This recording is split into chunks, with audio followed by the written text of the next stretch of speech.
ദൈവത്തിൻ്റെ അതിപരിശുദ്ധമായ നാമത്തിന് മാത്രം ഉണ്ടാകട്ടെ. ഞാൻ ഇന്ന് നിങ്ങളോട് പറയാൻ പോകുന്ന വചനം നമ്മൾ ധാരാളം കേട്ടിട്ടുള്ള ഒരു വചനവാക്യമാണ്. ക്രിസ്ത്യാനികളായിട്ടുള്ള ആളുകൾ, ക്രിസ്ത്യാനികൾ അല്ലാത്തവർ, അങ്ങനെ സർവ്വസാധാരണമായിട്ടുള്ള എല്ലാവരും ഏറ്റവും കൂടുതൽ ഉപയോഗിക്കുന്ന ഒരു വചനമുണ്ട്. അതെന്താണ് ആ വചനത്തിൻ്റെ അർത്ഥമാക്കുന്നതെന്ന് നമുക്ക് ഒന്ന് ചിന്തിക്കാം. ഒരല്പസമയം നിങ്ങളുടെ ശ്രദ്ധ ഞാൻ താല്പര്യപ്പെടുകയാണ്. മത്തായിയുടെ സുവിശേഷം 11-ാം അധ്യായത്തിൻ്റെ 28-ാം വാക്യം. അധ്വാനിക്കുന്നവരും ഭാരം ചുമക്കുന്നവരുമായുള്ളവരെ, നിങ്ങളെല്ലാവരും എൻ്റെ അടുക്കൽ വരുവിൻ, ഞാൻ നിങ്ങളെ ആശ്വസിപ്പിക്കാം. ഞാൻ സൗമ്യതയും താഴ്മയും ഉള്ളവനാകൊണ്ട് എൻ്റെ മുഖം ഏറ്റുകൊണ്ട് എന്നിൽ നിന്ന് പഠിക്കുവിൻ, എന്നാൽ നിങ്ങളുടെ ഹൃദയങ്ങൾക്ക് ആശ്വാസം കിട്ടും. എൻ്റെ മുഖം മൃദുവും എൻ്റെ ചുമട് ലഘുവും ആകുന്നു. അതിനുള്ള കാര്യം ഇത് ഈ അധ്വാനിക്കുന്നവരും ഭാരം ചുമക്കുന്നവരും ആയുള്ളവരെ നിങ്ങളെല്ലാവരും എൻ്റെ അടുക്കൽ വരുമെന്നുള്ള കർത്താവിൻ്റെ ആ സ്നേഹത്തോടു കൂടിയുള്ള ആ വിളി, അത് എല്ലാവരും പറയുന്നതാണ്. എന്ത് വിധത്തിലുള്ള അധ്വാനത്തെക്കുറിച്ചാണ് യേശു നമ്മളോട് ഈ പറയുന്നത്? നമ്മുടെ യേശു കർത്താവ് നമ്മൾ ചെയ്യുന്ന കാര്യങ്ങളാണിത്. യേശു പറയുന്നതാണ്, എൻ്റെ അടുത്തോട്ട് വാ, എല്ലാവരെയും വിളിക്കുന്നത്. ഈ ലോകത്തിലുള്ള ഒരു അധ്വാനത്തെക്കുറിച്ചും അല്ല യേശു പറഞ്ഞത്. കാരണം എന്താണെന്ന് വെച്ചാൽ, ഈ ലോകത്തിൽ എന്ത് അധ്വാനിച്ചാലും അതിൻ്റെ ഫലങ്ങൾ മനുഷ്യന് ഇന്ന ഫലം കിട്ടുമെന്ന് പ്രതീക്ഷിച്ചാണ് അവർ അധ്വാനിക്കുന്നത്. അതിൻ്റെ ഫലം അവർ അനുഭവിക്കുന്നുണ്ട്. അപ്പം അതല്ല അധ്വാനം. അപ്പം യേശു പറയുന്നത്, നമുക്കറിയാം ഇത്രമാത്രം എല്ലാ മനുഷ്യനും അധ്വാനിച്ചാലും ഒരു ആയുസ് മുഴുവൻ അധ്വാനിച്ചാലും യാതൊരു പ്രയോജനവുമില്ലാത്ത ഒരു അധ്വാനമുണ്ട്. അതേതാണെന്നറിയാമോ? നമ്മുടെ ജീവിതത്തിലെ എല്ലാ അനർത്ഥങ്ങളുടെയും എല്ലാ ദുഃഖദുരിതങ്ങളുടെയും കാരണം പാപമാണെന്ന് എല്ലാ മനുഷ്യനും തുറന്ന് സമ്മതിക്കുന്നു. അതുകൊണ്ട് ഈ പാപത്തിന് മോചനം വരുത്താൻ വേണ്ടിയുള്ള മനുഷ്യന്റെ അധ്വാനവും ഓട്ടവും പരിശ്രമവുമാണ് യേശു ഇവിടെ അധ്വാനം എന്ന വാക്കുകൊണ്ട് ഉദ്ദേശിക്കുന്നത്. എല്ലാവരും ഓടുന്നത്, എല്ലാവരും എല്ലാ മതകർമ്മങ്ങളും ചെയ്യുന്നത്, പരിഹാരപ്രവൃത്തി, മലകയറ്റം, നോയമ്പ്, ഉപവാസം, ഈ പള്ളി പോക്ക്, ഇതെല്ലാം നടത്തുന്നതിൻ്റെ പിന്നിലെ ഏക ലക്ഷ്യം എങ്ങനെയെങ്കിലും പാപം ഒന്ന് പരിഹരിച്ച് കിട്ടണം. ഞാൻ പറയാം, ഞാനൊരു ക്രിസ്തു മതത്തിൽ ജനിച്ചു വളർന്നു. ഞാനിന്നൊരു മതവിശ്വാസി അല്ല.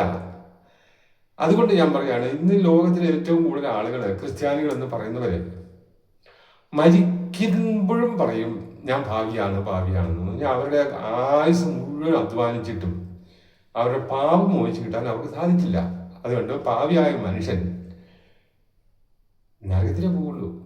കാരണം അവര് അന്ത്യകുദാശ കൊടുക്കുമ്പോഴും, ഈ അച്ഛന്മാർ അന്ത്യകുദാശ കൊടുക്കുന്നവരൊക്കെ എനിക്കറിയാം. ഞാൻ അങ്ങനെ ഒരു കാര്യമൊക്കെ ചെയ്തുകൊണ്ടിരുന്ന ആളാണ്. അന്നേരവും ഭാവിയായ ഞങ്ങൾക്ക് വേണ്ടി തമ്പനോട് അപേക്ഷിക്കണമെന്ന് ഞങ്ങൾക്ക് പ്രാർത്ഥന ചൊല്ലിയാണ് അവരെ മരണത്തിലേക്ക് പറഞ്ഞു വിടുന്നത്. ഭാവി ഒരിക്കലും സ്വർഗത്തിൽ പോവുകയില്ല. യേശു പറയാണ്, നിങ്ങൾ ഈ അധ്വാനം കൊണ്ട് പാപമോചനം കിട്ടുകയല്ല, എൻ്റെ അടുത്ത് വാ. യേശു പറയാണ്, എൻ്റെ അടുത്ത് വാ. യേശു ലോകത്തിൽ വന്ന് മനുഷ്യർക്കാർക്കും സാധിക്കാത്ത പാപങ്ങൾ മോചിച്ച് തരാൻ വേണ്ടിയുള്ള ഈ പരിഹാര മാർഗം യേശു നിർവഹിച്ചു. കാൽവരി ക്രൂശിൽ സകല മനുഷ്യൻ്റെയും പാപം സ്വന്തം ശരീരത്തിൽ ഏറ്റെടുത്ത് അവിടുന്ന് ക്രൂശിൽ യാഗമായി തീർന്നു. തിമോഥെയോസിന്റെ 1-ാം ലേഖനത്തിന്റെ 1:15 പറയുന്നത് ഇങ്ങനെയാണ്: നമ്മുടെ കർത്താവായ യേശുക്രിസ്തു പാപികളെ രക്ഷിപ്പാൻ ലോകത്തിൽ വന്നു എന്നുള്ളത് വിശ്വാസവും എല്ലാവരും അംഗീകരിപ്പാൻ യോഗ്യമായ വചനം തന്നെ. ഇത് മനുഷ്യൻ അംഗീകരിക്കാൻ യോഗ്യമായ വചനം. യേശുക്രിസ്തു വന്നത് പാപത്തിൽ നിന്ന് മനുഷ്യനെ രക്ഷിക്കാനാണ്. അതുകൊണ്ട് യേശുക്രിസ്തുവിൻ്റെ സന്നിധി വന്ന് ഏത് വിധത്തിലാണ് ഈ പാപമോചനം പ്രാപിക്കാൻ കഴിയുന്നത് എന്ന് നമ്മൾ ദൈവവചനത്തിൽ നിന്ന് പഠിക്കണം. അല്ലാതെ ഈ ലോകത്തിലുള്ള ഓരോ മതകർമ്മം കൊണ്ടും ഓരോ മനുഷ്യൻ്റെയും പാപം മോചിച്ച് കിട്ടുകയില്ല. അതിനുള്ള ഏക വഴി യേശുക്രിസ്തുവാണ്. അതുകൊണ്ടാണ് രക്ഷ യേശുക്രിസ്തുവിനെ മാത്രം എന്ന് തിരുവചനം പറയുന്നതിൻ്റെ കാരണം. അതുകൊണ്ട് പ്രിയമുള്ളവരെ, ഭാരം എന്ന് പറയുന്നത് ഇത് തന്നെയാണ്. കാരണം ഭാവഭാരം മനുഷ്യന് ഈ ലോകത്തിലുള്ള ഏതൊക്കെ ഭാരമാണെങ്കിലും നമ്മുടെ തലയിൽ ഒരു ചുമടും കൊണ്ട് പോവുകയാണ്. കുറച്ച് ചുമന്ന് കഴിയുമ്പോൾ മടുത്ത് കഴിയുമ്പോൾ നമുക്ക് താഴെ ഇടാം, അല്ലെങ്കിൽ നമുക്ക് എവിടെയെങ്കിലും ഇത് ചായച്ച് വെക്കാം. എടുക്കാൻ പാടില്ലാത്ത ഒരു ചുമന്നുകൊണ്ട് നടക്കേണ്ട ആവശ്യമില്ല. പക്ഷേ ഈ എത്ര പരിശ്രമിച്ചാലും നമ്മുടെ തലേന്ന് പോകാത്തൊരു ഭാരമുണ്ട്. അത് പാപത്തിൻ്റെ ഭാരമാകട്ടോ. പാപഭാരത്തിൻ്റെ ചുമട് നമ്മുടെ കർത്താവായ യേശു ക്രിസ്തു ചുമന്നൊഴിച്ചതാണ്. യേശുവിനെ ഏൽപ്പിക്കണം. ഈ പാപം നമ്മളിൽ നിന്ന് നീങ്ങിപ്പോകാനുള്ള അധ്വാനം നമുക്കിനി വേണ്ട. പാപത്തിൻ്റെ ചുമട് നമ്മളിൽ നിന്ന് നീക്കിക്കളയാൻ യേശുക്രിസ്തുവിനെ സാധിക്കുകയുള്ളൂ. ആ യേശുക്രിസ്തു ഇന്നും നമ്മുടെ ഇടയിൽ ജീവിക്കുന്നുണ്ട്. ദൈവത്തിൻ്റെ മഹാകരുണയാൽ സത്യസന്ധരായിട്ടുള്ള സുവിശേഷ വേലക്കാരുണ്ടല്ലോ, നിഷ്കളങ്കരായിട്ടുള്ളവരെ നിങ്ങൾ കണ്ടുപിടിക്കണം. അവരോട് പറയണം, ഈ പാപത്തിൽ നിന്ന് മോചനം കിട്ടാൻ ഞാൻ ആഗ്രഹിക്കുന്നു. പാപമോചനം സാധിക്കുന്നത് യേശുക്രിസ്തുവിലൂടെയാണ്. അതിനുള്ള വഴി പറഞ്ഞു തരണമെന്ന് പറയുമ്പോൾ നിങ്ങൾ ദൈവത്തോട് പ്രാർത്ഥിക്കുക, കർത്താവിനോട് പ്രാർത്ഥിക്കുക. എൻ്റെ കർത്താവെ, പാപം മോചിച്ച് കിട്ടാനുള്ള വഴി പറഞ്ഞു തരാൻ കഴിയുന്ന സത്യസന്ധനായ നിഷ്കളങ്കനായ ഒരു ദൈവമനുഷ്യനെ കാണിച്ചതാ എന്ന് പറയുമ്പോൾ ദൈവം കാണിച്ചു തരുന്നേ.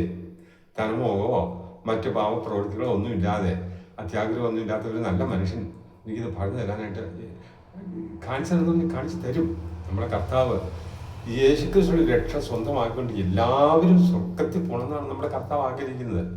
അങ്ങനെ പാപമോചനം, ഇങ്ങനെ യേശുക്രിസ്തുവിന് പാപമോചനം കിട്ടിക്കഴിഞ്ഞാൽ അത് നമ്മുടെ ജീവിതത്തിൽ വലിയൊരു ആശ്വാസമാണ്.